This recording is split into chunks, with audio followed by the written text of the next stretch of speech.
Good morning mga kardiskarte. Turuan yung kardiskarte, maghahatid sa inyo ng tips about sa kalusugan. Hindi lang ang dali lang prepare. Iceberg.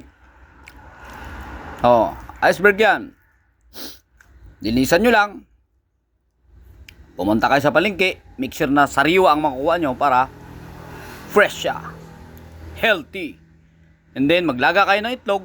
Habang nagpe-prepare yung asawa nyo ng sinaing sa umaga,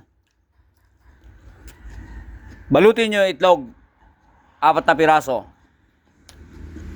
para tagdalawa kayo ng asawa mo.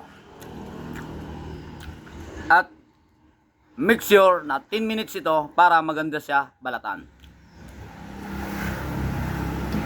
Yan ang mga tamang isasaksak sa katawan. Sa mga nagpapasiksi at sa nagpapamatso. Hindi lang ito sa breakfast. Pwede nyo rin itong gawin, ulitin sa hapon, dinner. 6, 7 or kung saan ka galing sa opisina, siyempre, o sa trabaho. Malimit, dumarating tayo alas 5, alas 6, prepare. Madaling i-prepare. So, tandaan nyo mga kaidiskarte, mga butihing ama, mga butihing ina. Ang katawan, pag bumigay na, wala na. Kahit anong sikap natin, kahit ano ang pagsusumikap natin para sa ating pamilya, sa mga anak natin, pag bumigay ng katawan natin, wala na, hindi natin mai-enjoy. Kaya tandaan nyo mga kardiskarte, mga butihing ina, butihing ama, kalusugan ay kayamanan. Kardiskarte Ranggo.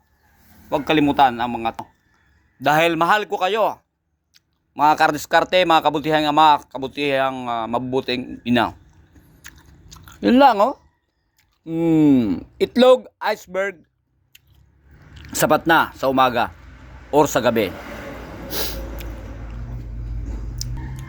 Thank you for watching. Don't forget to subscribe my YouTube channel, Kardiskarte Ranggo. Or follow my Facebook account, my reel, Kardiskarte or Charter Arango rin. Thank you.